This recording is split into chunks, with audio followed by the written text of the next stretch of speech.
Astaghfirullah. Assalamualaikum warahmatullahi wabarakatuh.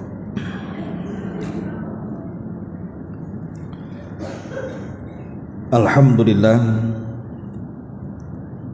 alhamdulillahi rabbil alamin, wassalatu wassalamu ala ashrafil anbiya'i wal mursalin, Muhammadin wa ala alihi wa sahbihi ajmain, amma ba'du.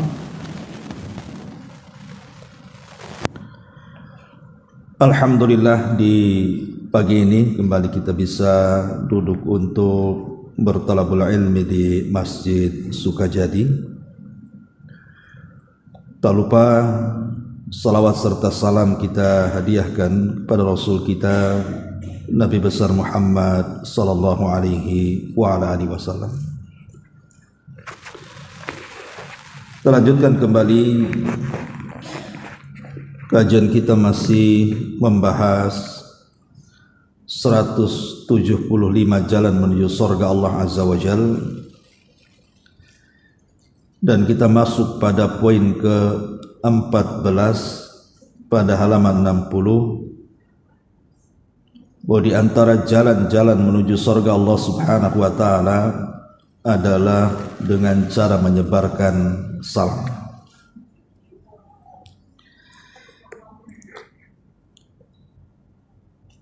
Di sini pengarang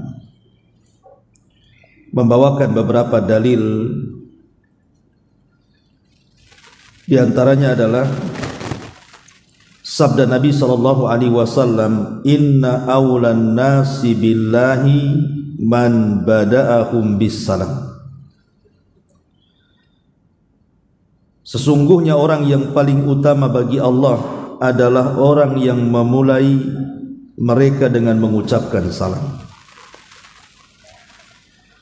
Kemudian Rasulullah sallallahu alaihi wasallam bersabda, "Walladzi nafsi biyadi la tadkhulul jannata hatta tu'minu wa la tu'minu hatta tahabbu awala adullukum ala syai'in idza fa'altumuhu tahabbtum afshus salama bainakum." Demi zat yang jiwaku ada di tangannya, kata Rasul, kalian tidak akan pernah masuk surga sampai kalian benar-benar beriman. Kalian tidak akan benar-benar beriman sampai kalian saling mencintai. Maukah kalian kutunjukkan sesuatu amalan yang jika kalian lakukan niscaya kalian akan saling mencintai? Kata Nabi sallallahu alaihi wasallam, sebarkan salam di antara kalian.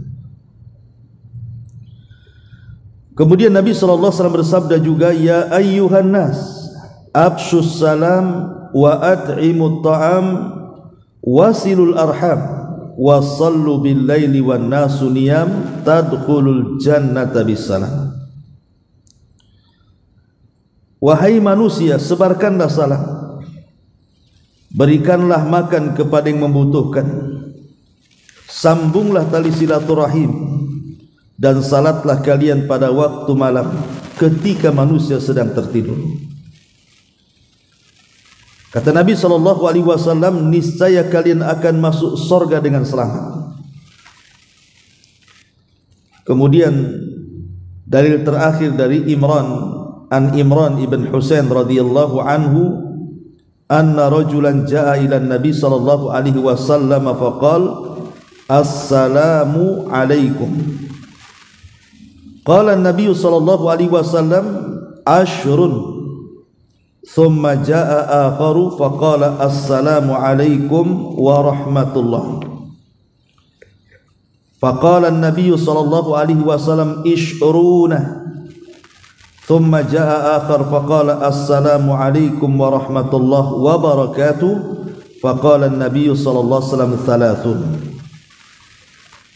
Dari Imran bin Husain bahwa seorang laki-laki datang kepada Rasul seraya berkata, "Assalamu alaikum." Nabi menjawab salam tersebut, lalu Rasul bersabda, dia dapat pahala 10.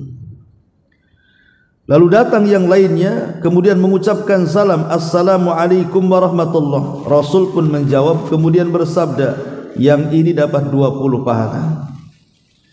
Datang pula yang ketiga kemudian mengucapkan salam, Assalamualaikum warahmatullahi wabarakatuh. Rasul pun menjawab, maka Rasul bersabda, orang ini dapat 30 pahala. Perhatikanlah, semoga Allah merahmati dirimu.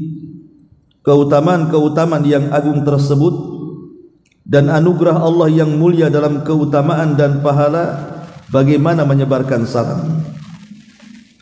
Salam merupakan salah satu sebab yang dapat memasukkan kita ke dalam surga.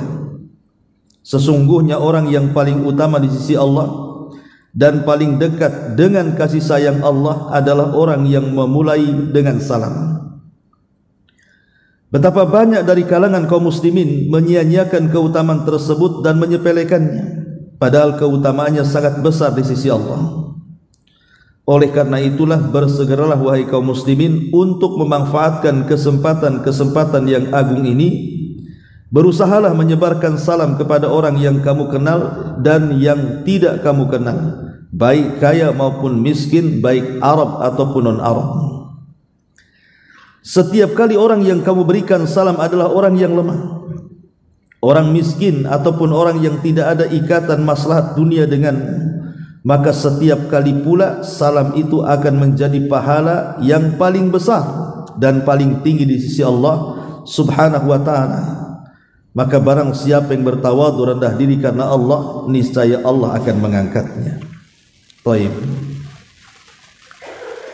Ma'asyiral muslimat yang dimuliakan Allah Subhanahu wa ta'ala, bicara tentang salam. Kapan sejarah salam ini dimulai? Disebutkan dalam sebuah riwayat, jadi salam ini pertama kali sejarahnya adalah diucapkan oleh Nabi Allah Adam alaihi salatu wassalam. Jadi saat Adam diciptakan Allah, kemudian ditiupkan ruh, semata-mata ditiupkan ruh kepada Adam, maka semua malaikat sujud kepada Adam. Di sini bukan sujud ibadah ya, tapi sujud penghormatan. Setelah kemudian Adam alaihi salatu wassalam pun sempurna ruh masuk ke dalam badannya, artinya dia bisa bergerak tuh badannya, bisa melangkah kakinya. Maka Allah Subhanahu wa ta'ala mengatakan kepada Adam, wahai Adam, jumpailah para malaikat itu yang tadi sujud kepadamu itu, kemudian ucapkan salam kepada mereka. Maka Adam pun kemudian berjalan menemui para malaikat, kemudian Adam mengucapkan salam kepada mereka, Assalamualaikum. Maka malaikat pun menjawab salamnya Adam alaihi salatu wassalam. Maka Allah katakan, ya Adam, salam itu merupakan penghormatan untukmu dan penghormatan untuk umat setelahmu. Dari sini kita tahu bahwa sejarah salam ini yang pertama kali mengucapkan siapa? Nabi Allah Adam. Itu ditinjau dari sejarah. Dan salam ini bukan hanya diucapkan di dunia, bahkan sampai kepada sorga, salam ini akan tetap menjadi salam penghormatan kita di dalamnya. Makanya penduduk sorga itu dikatakan dalam Al-Quran, salamun alaikum bima sabartum. Keselamatan bagi kalian wahai penduduk sorga atas kesabaran yang kalian lakukan di dunia. Jadi para malaikat yang menjaga sorga itu, ketika kita masuk ke dalam sorga, maka mereka akan mengucapkan selamat kepada kita dengan ucapan salam. Artinya bahwa salam ini bukan hanya ucapan di dunia, tapi sampai juga menuju sorga. Baik, sebelum saya bentangkan keutamaannya, kita akan mengupas dulu apa sih makna salam itu. Kita sering mengucapkan Assalamualaikum dan kita juga sering mendengar Waalaikumsalam warahmatullahi wabarakatuh. Apa sih makna dibalik ucapan salam ini? Sebab banyak orang yang mengucapkan salam tak paham pula dia maknanya. Sehingga karena tidak paham maknanya, tidak paham pula konsekuensinya, sehingga akhirnya menyamakan ucapan salam dengan ucapan di luar salam. Karena tidak paham maknanya, disangkanya sama saja. Apalagi di zaman sekarang ini, banyak anak-anak gaul itu berusaha mengganti salam itu dengan yang aneh-aneh kan. Hello bro umpamanya. Itu banyak tuh anak-anak muda tuh. Padahal dia seorang muslim, kenapa jadi hello bro pula gitu. Atau yang masyhur sejak dulu sudah ada, selamat pagi, berarti pagi aja selamatnya. Oh siang juga buat selamat siang, selamat petang, selamat malam. Maka kita tahu bahwa Islam itu punya tahiyat sendiri, punya salam penghormatan sendiri. Dan salam penghormatan Islam ini luar biasa kalau kita kupas rahasia di balik makna Assalamualaikum warahmatullahi wabarakatuh. Karena ucapan yang paling sempurna ketika ibu mengucapkan salam adalah Assalamualaikum warahmatullahi wabarakatuh. Sebab kalau ibu mengucapkan Assalamualaikum saja, pahalanya cuma 10 saja. Kalau ibu tambah lagi Assalamualaikum warahmatullahi, pahalanya cuma 20. Tapi kalau ibu lengkapi Assalamualaikum warahmatullahi wabarakatuh, maka pahalanya menjadi 30. Lalu yang menjawab gimana? Sama juga yang menjawab. Cuman kalau menjawab itu kan beda dengan yang mengucapkan salam, Bu. Karena yang menjawab itu harus lebih sempurna. Jadi kalau saya ucapkan kepada ibu Assalamualaikum, maka ibu jawab Waalaikumsalam warahmatullah. Tapi kalau saya ucapkan salam kepada ibu Assalamualaikum warahmatullah, maka ibu jawab Waalaikumsalam warahmatullah wabarakatuh. Jadi yang menjawab harus lebih sempurna. Tapi kalau saya ucapkan Assalamualaikum warahmatullahi wabarakatuh, maka ibu pun menjawab dengan jawaban yang sama, karena tidak ada kalimat setelah wabarakatuh. Berarti jawabannya Waalaikumsalam warahmatullahi wabarakatuh. Baik, kita kupas sedikit makna salam. Ketika kita mengucapkan salam, hakikatnya Bu, kita ini sedang berdoa kepada Allah Azza wa Jalla atau sedang tawassul. Tawasul dan tabarruk dengan nama Allah Subhanahu wa taala. Karena salam itu artinya satu di antara nama-nama Allah yang husna, yang baik. Jadi salam itu nama Allah. Jadi ketika kita mengucapkan salam, hakikatnya kita bertawasul dengan nama-namanya, bertawasul dengan sifat-sifatnya. Dan tawasul itu salah satu ibadah yang agung, ibadah yang luar biasa. Lah salam sendiri artinya keselamatan. Kalau rahmat itu artinya rahmat, ya kasih sayang. Kalau barokah itu artinya ya berkah. Tapi apa makna dibalik keselamatan, rahmat dan berkah di sini? Jadi kalau saya katakan Assalamualaikum, berarti semoga Allah Subhanahu wa taala melimpahkan keselamatan kepada kalian. Apa yang dimaksud selamat di sini? Ulama mengatakan bahwa yang dimaksud kalimat selamat di sini artinya adalah kita meminta kepada Allah Subhanahu wa taala agar orang yang kita salami itu selamat dunianya dan selamat akhiratnya. Selamat dunianya artinya selamat min syururin, dari setiap keburukan. Dan keburukan itu kan macam-macam, Bu.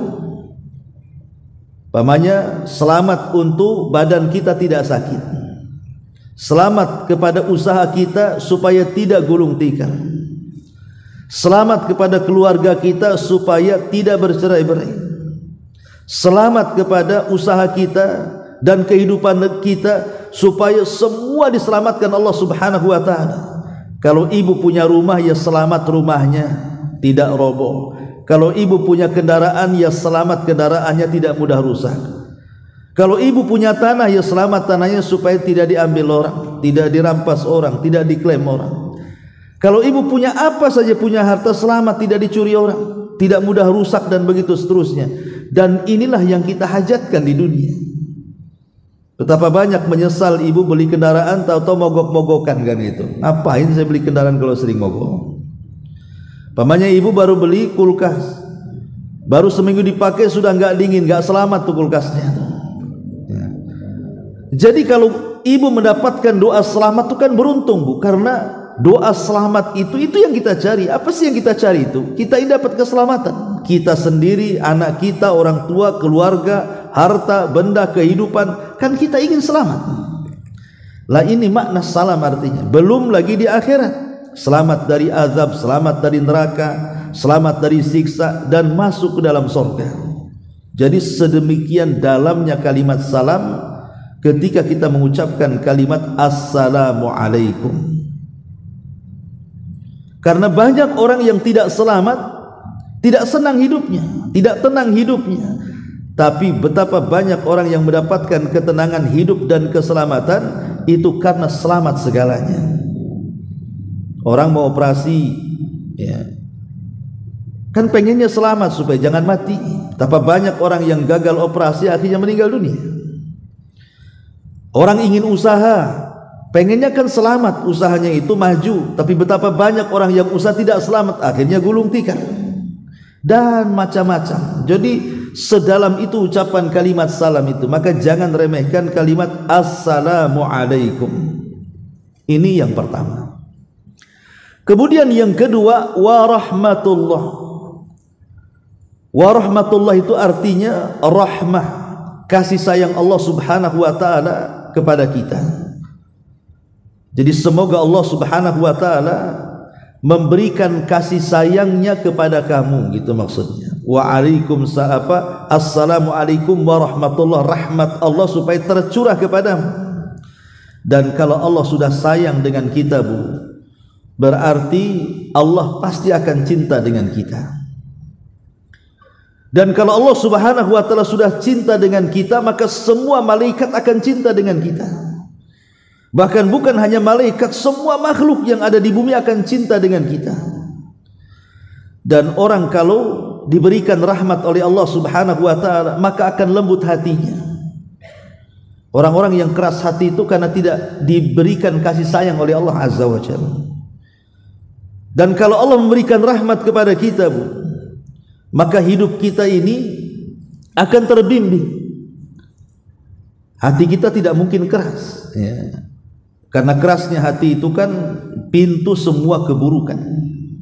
Orang kalau keras hati itu buruk semuanya. Makanya ketika para ulama menjelaskan tentang asar daripada rahmat Allah yang Allah anugerahkan kepada kita, pengaruh, ya, pengaruh, asar itu maksudnya pengaruh daripada rahmat ketika Allah berikan kepada kita, disebutkan oleh para ulama. Di antaranya adalah sababun limaghfiratillahi azza wa jalla. Jadi kalau Allah sudah sayang dengan kita, artinya kita mendapatkan kasih sayang Allah, maka itu sebab terbesar kita mendapatkan ampunan pun. Jadi dosa-dosa kita itu akan rontok, Allah akan ampuni dengan rahmatnya. Kemudian juga kalau kita sudah disayangi Allah subhanahu wa ta'ala, maka ini salah satu sebab kita dimudahkan jalannya ke surga Allah subhanahu wa ta'ala.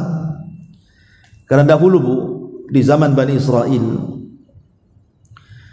ada satu kisah bahwa ada orang yang meninggal dari umat-umat terdahulu, kemudian diberdirikan di pintu surga, diberdirikan di pintu surga. Kemudian setelah berdiri pintu surga, Allah katakan udkhulil jannah birahmati, masuk kau ke dalam surga dengan rahmatku. Laki-laki ini mengatakan, ya tidak maulah, saya ini tidak punya dosa katanya.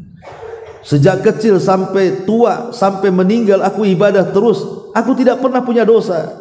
Lain kalau seandainya ada orang yang punya dosa, kau ampuni, kau masukkan ke dalam surgamu dengan rahmatmu, wajar. Loh, saya tidak punya dosa kok, maka masukkan aku ke dalam surgamu dengan amalanku. Jadi dia minta masuk surga itu dengan amalannya, bukan dengan rahmat Allah. Akhirnya Allah subhanahu wa ta'ala katakan kepada orang ini, baik, Kalau engkau ingin masuk surga dengan rahmatmu, dengan amalmu bukan dengan rahmatku, kata Allah, hitung berapa amal. Akhirnya dihitunglah pahalanya, amal yang sudah dilakukan sejak dia beramal sampai dia mati. Rupanya pahala yang sudah dikumpulkan sebanyak itu tidak sebanding dengan satu nikmat Allah yang Allah anugerahkan kepadanya berupa penglihatan. Maka karena dia takut tidak akan masuk surga, akhirnya dia bicara dengan Allah dan mengatakan, kalau begitu ya Rabb, masukkan aku dengan rahmatmu, katanya. Karena takut gak masuk surga kan gitu. Makanya ketika Nabi SAW ditanya, apakah semua manusia masuk surga karena rahmat Allah? Kata Rasul, ya, termasuk engkau wahai Rasul, termasuk aku. Jadi lihat bagaimana rahmat itu menyebabkan kita mudah masuk surga. Jadi kalau seandainya kita didoakan oleh saudara kita, wa rahmatullah, semoga Allah melimpahkan rahmatnya kepadamu, maka ini doa yang luar biasa. Sama dengan seolah-olah semoga dosa-dosamu diampuni, semoga engkau dimasukkan ke dalam surga, kan begitu artinya jadinya. Lebih daripada itu, kalau Allah berikan anugerah perasaan sayang dan kasih kita, maka itu pun akan ditularkan kepada yang lain. Akhirnya kita sayang dengan keluarga, sayang dengan orang tua, sayang dengan anak-anak, dan begitu seterusnya. Itulah diantara pengaruh daripada rahmat. Dan yang terakhir, wa barakatuh. Kalimat berkah ini, Bu, artinya luzumul khairi wastiqrar. Kalau disebut berkah, berkah itu artinya kebaikan yang menetap pada sesuatu dan tidak akan hilang dan akan terus bertambah. Jadi kalau dalam usaha itu, Allah kalau berkahi usaha ibu, berarti usahanya itu tidak akan bangkrut, kemudian akan untung, dan untungnya akan terus menerus. Nah, itu artinya berkah. Ya, berkah ini kebaikan yang tetap pada seseorang, kemudian kebaikan itu tidak akan hilang dan kebaikan itu akan terus bertambah. Itulah kalimat berkah artinya. Lah, seseorang itu hajat kepada berkah itu luar biasa. Karena apapun kalau tidak diberkahi itu, Bu, yang banyak itu akan menjadi sedikit. Makanya ada istilah di masyarakat itu, nggak apa-apalah hasilnya sedikit, yang penting berkah itu lebih baik dibandingkan banyak tapi tak berkah. Kalimat ini ya benar juga. Karena yang namanya berkah itu pasti akan mencukupi segalanya, walaupun tampaknya itu di mata orang sedikit, tapi di sisi Allah Maha Kuasa untuk mencukupinya. Ma'asyiral muslimat yang dimuliakan Allah Azza wa Jalla, makanya Nabi SAW setiap pagi mendoakan umatnya dengan keberkahan, kan? Allahumma barik li ummati fi bukuriha. Ya Allah, berkahi umatku di waktu paginya. Karena memang kita berhajat dengan berkah. Kalau hidup ini penuh dengan berkah, Bu, maka semua akan baik-baik saja. Tidak mungkin ada masalah. Keluarga berkah umpamanya, tidak mungkin ada kecekcokan di dalamnya. Harta berkah, tidak mungkin hilang harta itu. Apapun yang ditempeli berkah, pasti di dalamnya ada kebaikan. Bahkan kebaikan itu tidak akan hilang, bahkan bertambah lagi. Jadi sedemikian dalam ucapkan salam ini, maka jangan bakhil mengucapkan salam. Karena kata Nabi SAW, sebakhil-bakhilnya orang itu adalah orang yang tidak mau mengucapkan salam. Jadi kalau seandainya nih, ibu punya tetangga pinjam uangnya tak dikasih, itu kita katakan bakhil, kan itu. Mau pinjam gak dikasih, bakhil kali katanya. Ataupun mamanya seseorang minta kembali ketika membeli sesuatu, kembalinya tak banyak sebenarnya, mungkin 1.000, 2.000, tapi tetap ibu tunggu tuh. Apa kata pedagangnya? Bakhil kali orang, 1.000 aja nggak dikasih gitu. Kan macam-macam istilah bakhil di masyarakat. Tapi hakikat bakhil itu bukan itu, kata Nabi. Hakikat bakhil itu orang yang tidak mau mengucapkan salam, Bu. Jadi kalau ibu punya kawan, kemudian bertandang ke rumah ibu, main nyelonong nggak ada salam, Bu, bilang aja bakhil kamu ini orang bakhil katanya. Enggak kok, saya suka traktir, bukan itu ya. Jadi sebakhil-bakhilnya orang bakhil kata Rasul adalah orang yang tidak mengucapkan salam.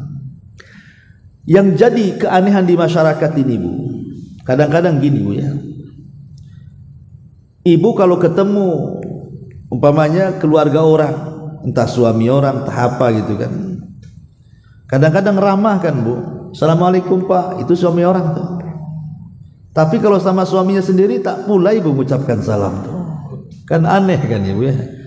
Jadi suami orang didoakan selamat, coba bayangkan, didoakan rahmat, didoakan berkah, itu suami orang tuh. Lah suami sendiri nggak pernah ibu doakan, lain kan aneh juga tuh. Atau ibu kalau bertamu sama rumah orang, ibu mengucapkan salam kan, sambil ngetuk-ngetuk pintu itu, Assalamualaikum, coba bayangkan. Rumah orang ibu doakan, ibu pulang ke rumah tak pula ibu mengucapkan salam. Kan aneh, rumah orang didoakan, rumah sendiri tak didoakan. Justru sebenarnya rumah sendiri itu yang harus banyak didoakan. Jadi kalau ibu pulang dari pengajian, walaupun di rumah nggak ada siapa-siapa, tidak ada masalah, Bu. Lengkapi doanya, Assalamualaikum warahmatullahi wabarakatuh, masuk, bismillah. Ustaz, nggak ada orang, nggak ada masalah, malaikat yang jawab. Bayangkan ibu mendoakan rumah sendiri, di dalamnya keselamatan, di dalamnya berkah, di dalamnya rahmat, kan luar biasa. Maka kalau bisa itu banyak-banyak mengucapkan salam di rumah sendiri daripada di rumah orang. Ini yang sering saya kira aneh di masyarakat ini. Orang lain didoakan, keluarga sendiri tak didoakan. Rumah orang lain didoakan, rumah sendiri pula tak didoakan. Padahal tadi saya sudah katakan kandungan salam itu luar biasa. Tetapi kan ada hal-hal yang harus ibu pahami. Ada salam itu kalau ibu dengar wajib dijawab. Ada salam itu kalau ibu dengar tak perlu dijawab. Ya. Ada orang salam itu, kalau ibu mengucapkan salam nih, ibu tak suka kalau ada yang menjawab salam. Contoh umpamanya, kalau ibu ketemu di jalan nih sama kawan, Assalamualaikum maka itu wajib dijawab, Bu, ya. Waalaikumsalam warahmatullahi wabarakatuh. Wajib, Bu. Kalau ibu tidak jawab berdosa. Tapi kalau ada orang yang sholat di samping ibu, kemudian mengucapkan salam di akhir sholat, Assalamualaikum, ibu tak perlu jawab. Ya. Kenapa demikian? Karena yang jawab raqib atid itu. Nggak perlu dijawab. Orang yang salam dalam sholat itu biarlah malaikat yang jawab. Ya. Kemudian kalau ibu lewat kuburan, Bu, ibu lewat kuburan kan disunahkan mengucapkan salam kan, bukan? Assalamualaikum ya ahlad diyar. Kira-kira ibu mau jawaban? Kan nggak mau kan? Kalau dijawab waalaikumsalam warahmatullahi, nggak mau lagi buka kuburan kan itu ya. Artinya bahwa kalau saya katakan Assalamualaikum warahmatullahi wabarakatuh, yang pertama mengucapkan salam itu kan hukumnya sunnah. Tapi yang menjawab salam itu hukumnya wajib. Ya. Tetapi walaupun yang mengucapkan salam itu hukumnya sunnah, yang menjawab itu hukumnya wajib, hakikatnya ibu itu sebenarnya minta memancing doa orang lain untuk mendoakan kita sebenarnya. Sebab kalau seandainya ibu dengan sengaja datang ke saya, Ustaz, tolonglah doakan saya supaya hidup saya senang, hidup saya berkah, hidup saya ini dilindungi oleh Allah, dijaga oleh Allah, dan begitu seterusnya. Bisa saja saya doakan, bisa tidak. Kalau bahasanya seperti itu, Bu. Tapi kalau ibu mancing saya mendoakan doa tadi, cukup ibu mengucapkan salam saja, saya pasti doakan ibu. Artinya salam itu sebenarnya memancing doa orang untuk mendoakan kita, karena yang menjawab itu harus lebih lengkap daripada yang mengucapkannya. Bahkan di zaman Nabi SAW ada seorang sahabat namanya Abdullah ibnu Umar radhiyallahu anhuma, putra Umar ibn Khattab. Setiap hari, Bu, kalau dia senggang waktu selalu datang ke pasar, bukan untuk beli-beli, tidak. Dia hanya ingin mengucapkan salam kepada pembeli, kepada penjual, kepada anak-anak, kepada yang datang di pasar. Setiap ketemu Assalamualaikum, setiap ketemu Assalamualaikum. Bayangkan kalau orang satu pasar 100 orang, 100 orang dia salami, 100 orang pula dia dapat doa. Kira-kira kalau dipraktekkan sama ibu nih, coba ibu ke pasar, jangan belanja, ketemu orang baik kenal nggak kenal, assalamualaikum, nanti ketemu assalamualaikum, besoknya gitu juga.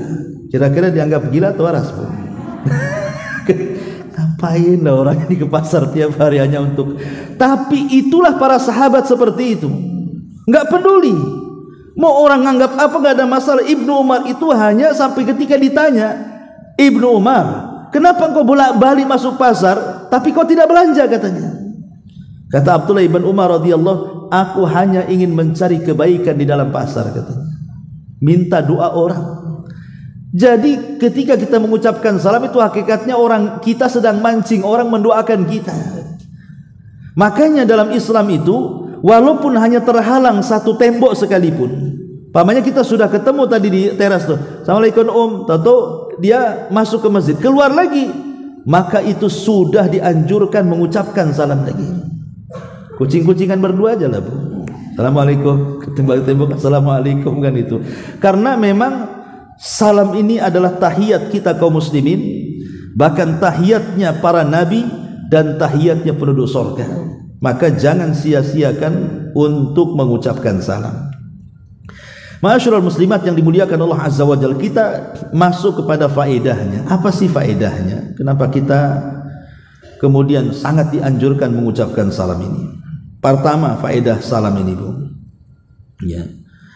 Pertama adalah menanamkan kecintaan.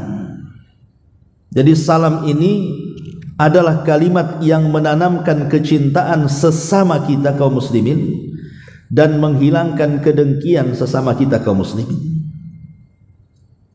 Dan itu disebutkan dalam hadis yang dicantumkan pengarang di sini, kan. Apa kata Nabi sallallahu alaihi wasallam? Walladzi nafsi biyadi la tadkhulul jannata hatta tu'minu wa la tu'minu hatta tahabu. Awala adullukum ala syai'in idza fa'altumuhu tahabbtum afsus salama bainakum.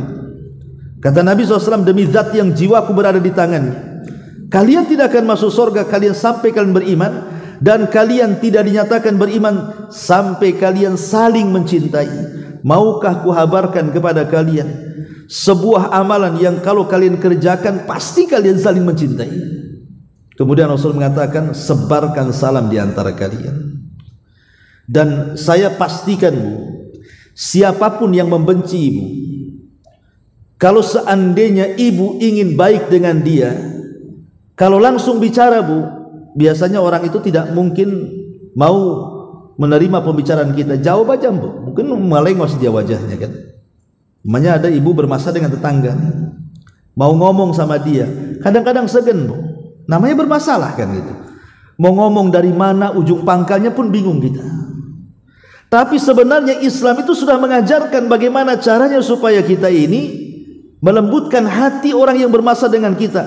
Cukup ibu lemparkan salam saja.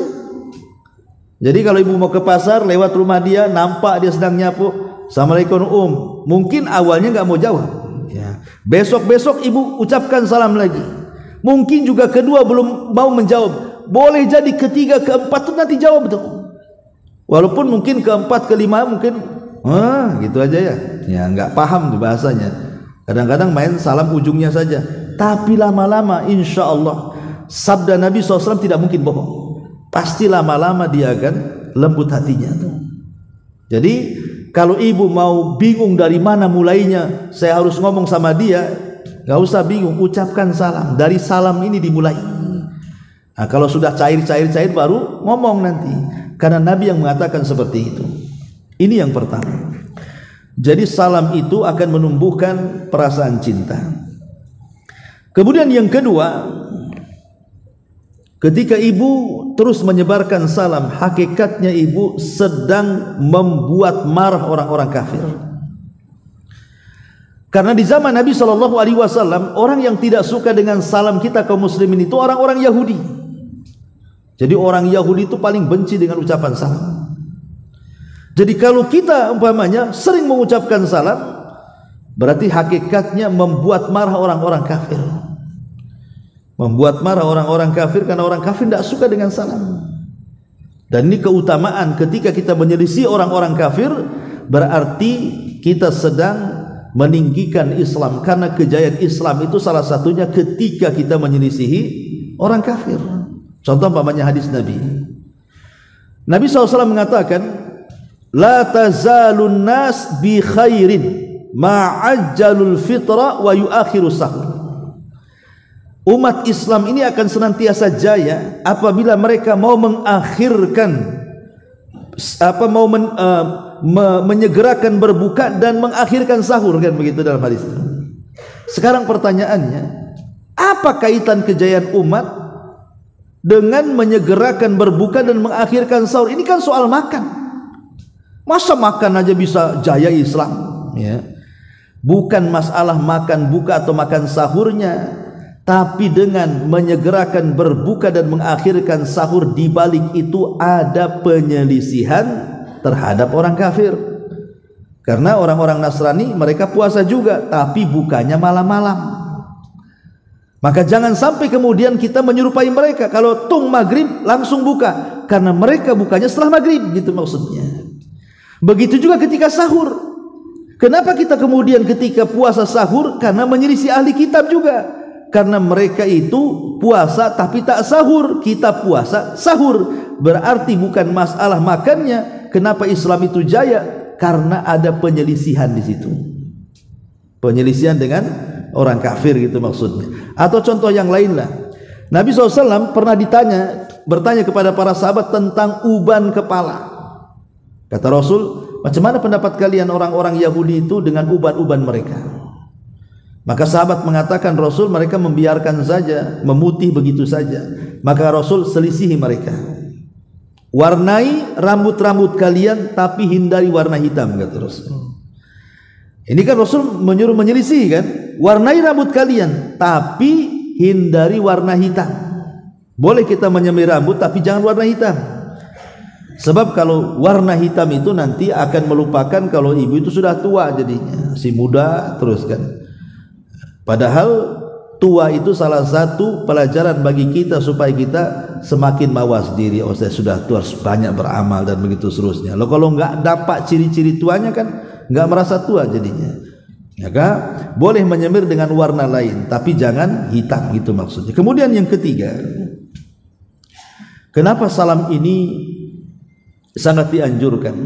Karena tadi ibsa'uhu sababun li barakatillahi azza wa jalla.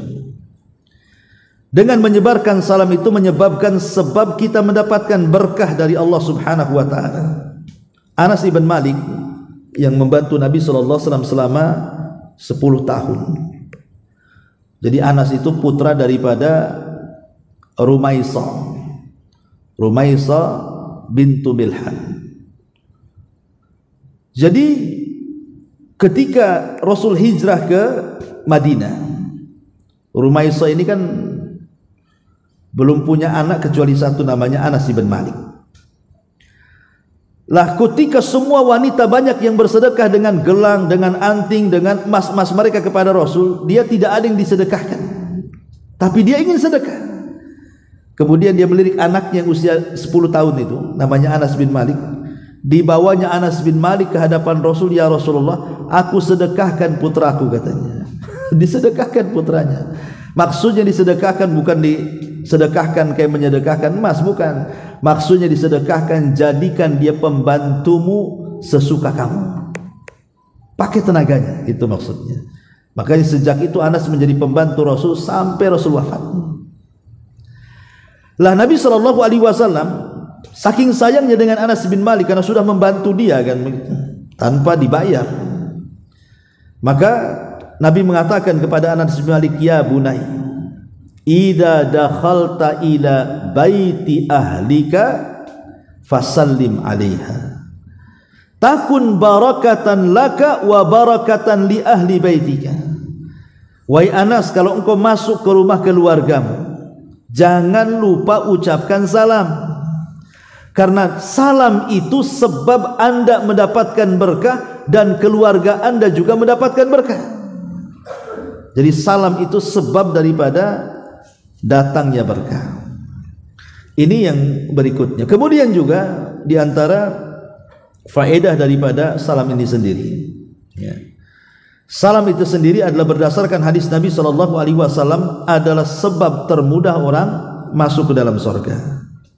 Ini hadisnya yang kita baca ini dalam buku adalah ya ayyuhan nas absus salam wa at'imu ta'am wa sallul arham wa sallu bil laili wan nasu niyam tadkhulul jannata bisalam.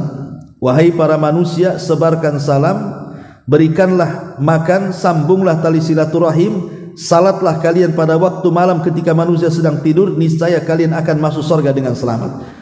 Ucapan Nabi ini, Bu, adalah ini khutbah pertama kali Nabi. Ini ucapan ayuhan nas ini adalah ucapan pertama Rasul ketika sampai di Madinah.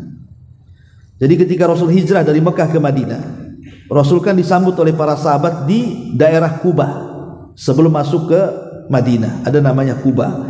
Makanya kalau ibu pernah umroh, biasanya ada kunjungan ke beberapa tempat bersejarah kan, traveling. Salah satunya kan ke Masjid Kuba. Ya. Lah Kuba itulah yang pertama kali Rasul sampai di Madinah, itu daerah Kuba tuh. Disitulah dia disambut oleh para sahabat Nabi SAW dari kalangan Ansor, dan Rasul pun berkhutbah di tengah-tengah mereka. Lah khutbah pertama kali adalah kalimat ini. Ayyuhan nas, absus salam, wa at'imu ta'am, wasilul arham, wa sallu bil laili wan nasu niyam tadkhulul jannata bisalam. Lah ketika Rasul mengucapkan kalimat ini, ada salah satu tokoh Yahudi namanya Abdullah ibnu Salam. Itu satu di antara tokoh-tokoh besar Yahudi yang menjadi rujukan orang-orang Yahudi Madinah. Ketika mendengar Rasul berceramah dengan kalimat ini, dia tidak ragu lagi bahwa dia seorang nabi. Langsung datang kepada Rasul, kemudian mengucapkan, ya Muhammad, asyhadu an la ilaha illallah wa annaka rasulullah. Masuk Islam dia. Dan ini satu-satunya tokoh Yahudi yang masuk Islam gara-gara mendengar kalimat ini. Salah satu kandungannya adalah sebarkan salam. Lihat, orang Yahudi tokohnya saja bisa masuk Islam tuh. Ya. Maka seharusnya kita juga harus memiliki pengaruh ketika mengucapkan salam. Makanya kalau paham isi kalimat salam, saya kira orang tidak mungkin mengganti dengan kalimat yang lainnya. Maka saya nasihatkan, jangan tinggalkan kalimat salam. Wallahu a'lam bishawab. Ini sebagai keterangan ringkas saja. Taib, sebelum saya tutup, Bu, kalau ada yang bertanya, silakan.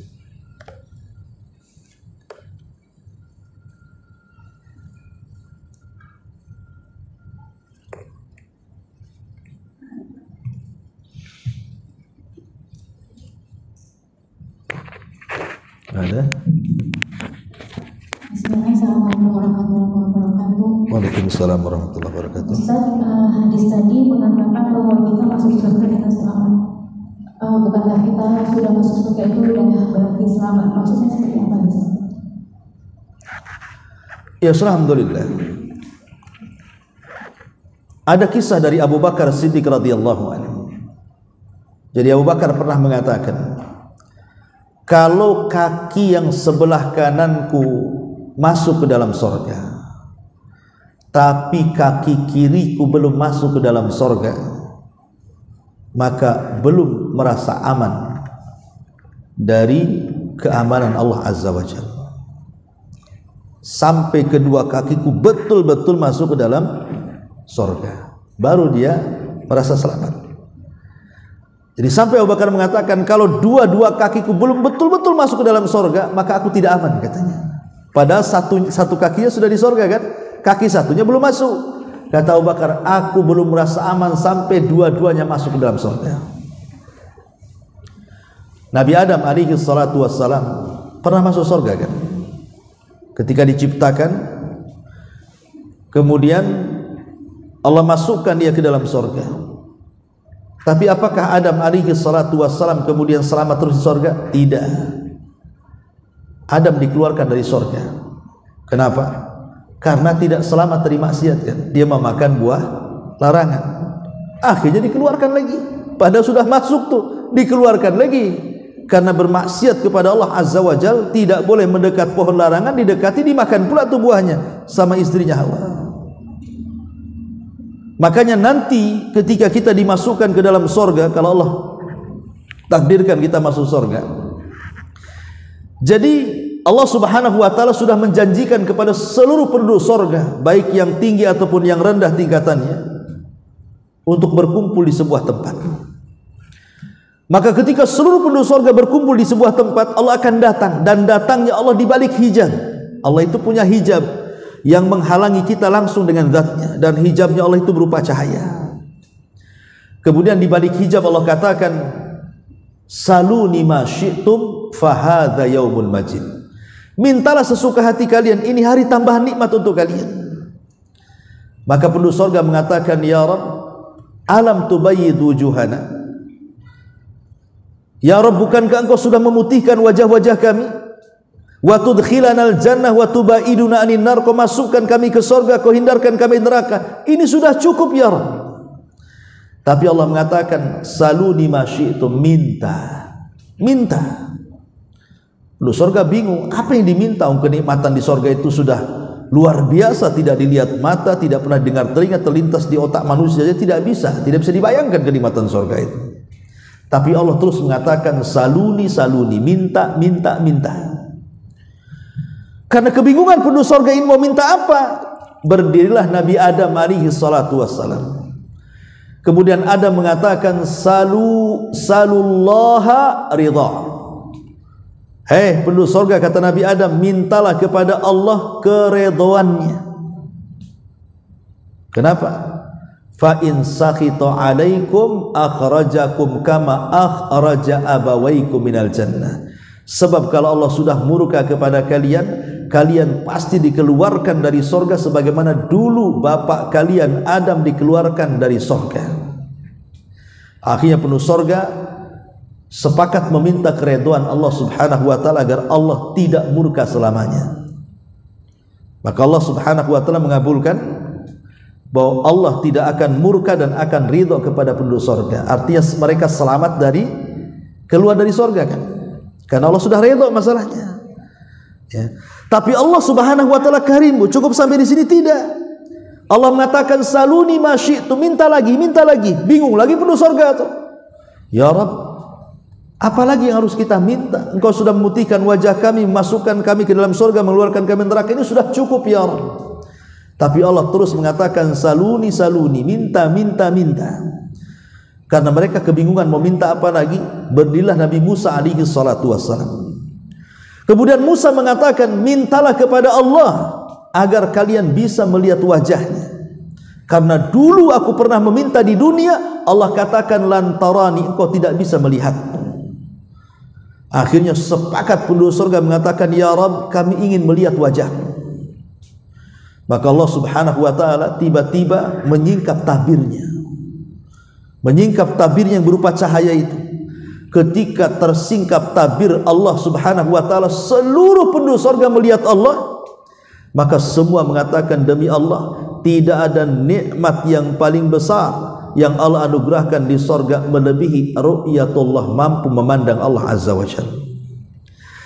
Intinya bahwa maksudnya masuk surga dengan selamat itu, ya selamat segalanya, supaya tidak seperti Nabi Adam dikeluarkan lantaran kemurkaannya, ya, dan begitu seterusnya. Wallahu a'lam.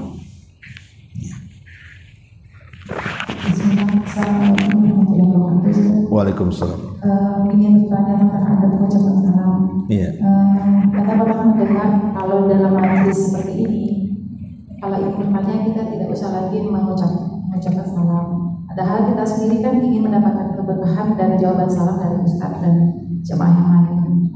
Yang kedua, bagaimana kita menjawab salam yang non muslim yang selalu setiap ketemu kita dia mengucapkan salam. Mungkin karena dia tahu kita muslim yang suka mengucapkan salam, bagaimana ucapannya dan bagaimana adab kita Iya.